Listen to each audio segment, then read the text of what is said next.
सफर हाँ अपनी पिंड च कोई इज्जत नहीं हैगी यार। यार मैं तो कहना पेंट शर्ट चलिए पर कोई इज्जत ही नहीं करता अपनी। यार पिंड पिंड होंदा है ये कोई जुगाड़ लाने फिर ला कोई। यार मेरे दिमाग च आइडिया आंदा है कि क्यों ना कि ਆਪਾਂ ਝੂਠੇ ਐਮਐਨਏ ਬਣ ਗਏ।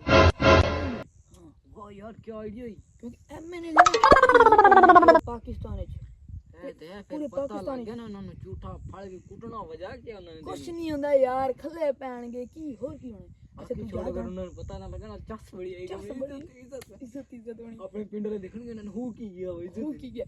ਅੱਛਾ ਤੂੰ ਹੁਣ ਜਾ ਪਿੰਡ ਵਾਲਿਆਂ ਨੇ ਕਹਿ ਦੇ ਕਿ ਐਮਐਨਏ ਸਾਹਿਬ ਤਸ਼ਰੀਫ ਲਾ ਰਹੇ ਨੇ ਰਹੀਮ ਯਾਰ ਖਾਨ ਤੋਂ ਠੀਕ ਹੈ। ठीक है मैं सरपंच नु क्या कहना। ਸਰਪੰਚ ਨੂੰ ਕਹਿ ठीक है मैं आऊंगा। ਚੱਲ ਠੀਕ अस्सलाम वालेकुम सरपंच साहब। ਵਾਲੇਕੁਮ ਸਲਾਮ ਕੀ ਹਾਲ ਆ। ठीक यार हो ना साडा एमएनए आ रहा है ठीक है इलेक्शन के वास्ते ठीक है तैयार हो जा फिर। ਠੀਕ ਹੈ ठीक हो ਮੈਂ ਕਹਿ ਦਿੰਦਾ उम्र सारी सरपंच जी मैं क्या एमएनए आ रहा है ਐਮਐਨਏ ਆ ਰਿਹਾ। वो कहना वाकई आ रहा है मैं क्या सीरियस तैयार हो रहा है सिलेक्शन वास्ते आ रहा ਮੈਂ ਬਣ ਜਾਣਾ ਐਮਐਨਏ हां ਤੂੰ ਬਣ ਜਾ ਮੇਰਾ ਵੱਡਾ ਮੁੰਸ਼ੀ ਬਣ ਜਾ ਠੀਕ ਹੈ ਨਾ। सही है ਹੁਣ ਆਪਾਂ ਚੱਲਦੇ ਆਂ ਪਿੰਡ ਵਿੱਚ।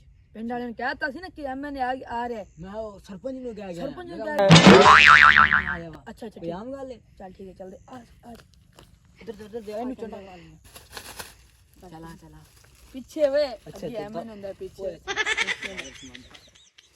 एमएनए साहब जिंदाबाद एमएनए साहब जिंदाबाद एमएनए साहब जिंदाबाद एमएनए साहब जिंदाबाद।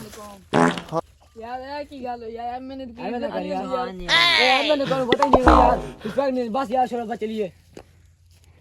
और एमएनए साहब ठीक है लग रहा है ठीक हो तबीयत से ठीक तो अल्लाह की करम से मैं एमएनए साहब बन चुका हूँ। तो आपकी पिंड से ना जो भी आपकी जरूरियात होगी वो मैं पूरी करूंगा। तो मुझे वोट की हमें जरूरत है। इलेक्शन दे एमएनए साहब को मुझे वोट दे इंशाल्लाह तो मैं आपकी तमाम जरूरियात पूरी आपकी करूंगा। हर ख्वाहिश तो पूरी आप होगी। फरमाइए कि आपको किस चीज़ की जरूरत है। मैं तो पहले नंबर पर सुई गैस। सुई गैस की जरूरत जी है। बिल्कुल। मुंशी फोन देना यार। एमएनए साहब जिंदाबाद। हेलो तो यार पिंड में ना आप सुई गैस लगा दें। ओके ओके जल्दी 2 दिन के अंदर आपका काम हो चुका है आपका अगली काम अगली फरमाइश। सिम से कॉल करे मैंने साहब। तो मैं टेलीनार की सिम से कॉल करें और फरमाइए क्या चाहिए आपको। यहाँ तो 10 आर के सिग्नल भी नहीं, आप कैसे कॉल कर रहे हैं?